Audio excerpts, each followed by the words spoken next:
pembukaan oleh moderator, yang kedua pemaparan materi oleh narasumber, yang ketiga sesi tanya jawab, dan yang keempat adalah narasumber di tengah ini saya akan memperkenalkan.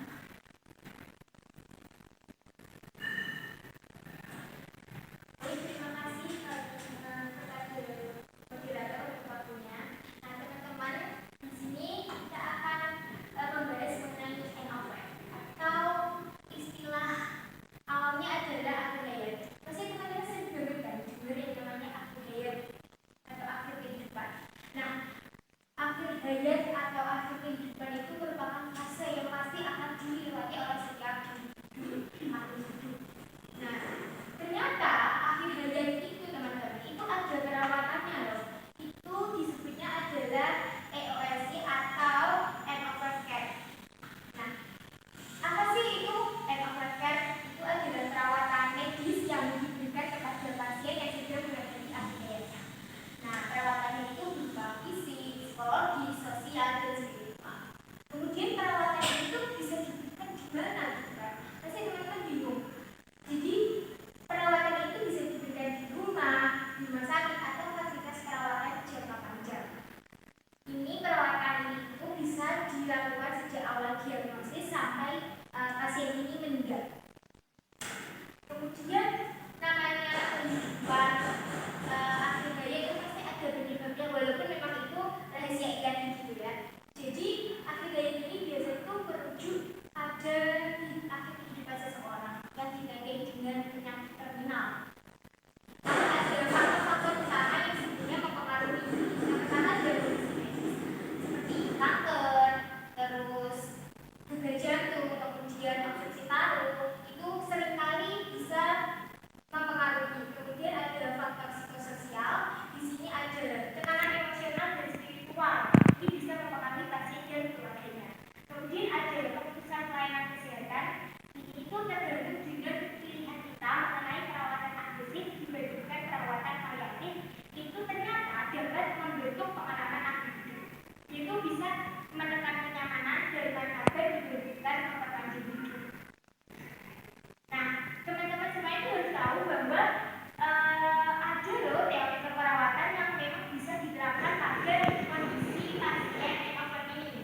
Jadi di sini ada beberapa yang bisa lihat, ada bebas dari nyeri, mendapatkan kenyamanan, mendapatkan badan rasa terhormat, rasa damai, serta kedekatan dengan orang yang disayang. Kenapa sih pasien itu harus terbebas dari nyeri? Karena nyeri itu dianggap sensori yang tidak menyenangkan dan berhubungan dengan aktual atau potensial kerusakan jaringan. Jadi kan kalau kita merasakan nyeri itu kan pasti sakit ya teman-teman.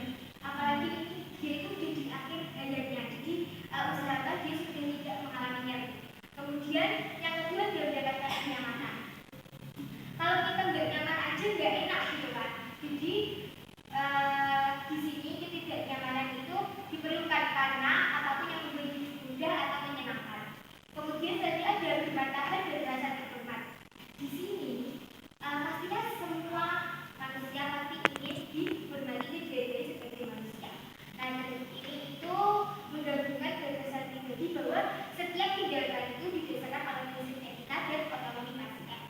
Kemudian merasa damai. Di sini damai ini artinya tenang, harmonis, puas. Jadi pasien itu udah puas dengan kehidupannya gitu.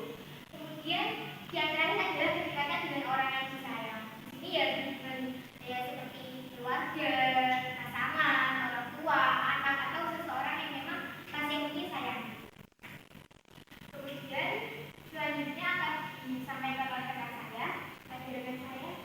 Kita akan melanjutkan pemaparan materi dari presentator pertama, yaitu di sini ada tanda gejala end of life. Yang pertama ada perubahan sirkulasi, jadi kulit menjadi pucat atau kebiruan, terutama di tangan dan kaki, serta suhu tubuh menurun. Kemudian yang kedua ada perubahan pernapasan, karena napas menjadi tidak teratur atau dangkal. Kemudian yang ketiga ada kelemahan dan kelelahan. Nah, penderita sering merasa sangat lelah dan menghabiskan lebih banyak waktu untuk tidurnya. Kemudian yang keempat kehilangan nafsu makan dan minum. Karena kehilangan nafsu makan dan minum bisa mengakibatkan penurunan nafsu makan dan kesulitan saat menelan. Kemudian yang kelima halusinasi dan kebingungan.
ini terjadi proses penerimaan secara sadar oleh klien dan keluarga tentang kondisi yang terjadi dan hal-hal yang akan terjadi, yaitu kematian.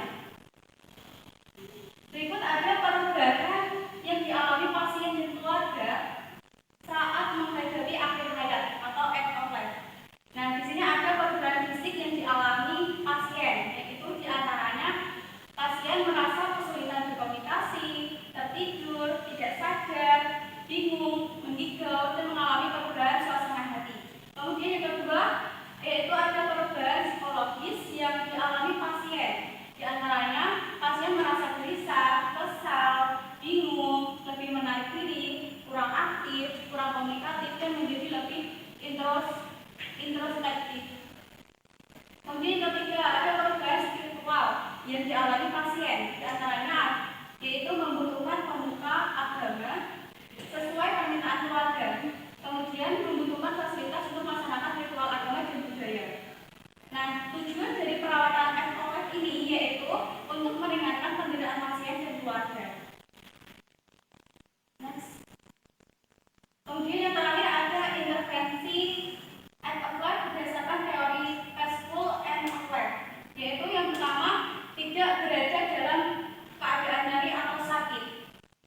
Nah, kita sebagai perawat, kita bisa memonitor dan mengelola untuk menghilangkan rasa nyeri. Kemudian yang kedua, mengalami rasa nyaman. Kita sebagai perawat dapat mencegah atau memonitor dan menurunkan ketidaknyamanan fisiknya. Kemudian yang ketiga, merasa dihargai dan bermartabat, yaitu melibatkan pasien dan orang bermakna dalam pengambilan keputusan. Yang keempat, merasa damai. Kita sebagai perawat dapat memberikan dukungan emosional kepada pasien. Kemudian yang kelima, dekat dengan orang yang bermakna atau tersayang, yaitu memfasilitasi keikutsertaan orang yang bermakna dalam perawatan pasien. Baik, sekian, terima kasih. Saya kembalikan ke moderator. Kalau kayaknya sangat jelas ya, terima kasih kepada Desa Amarina dan Aruna. Sekarang sampai pada saat sesi tanya jawab.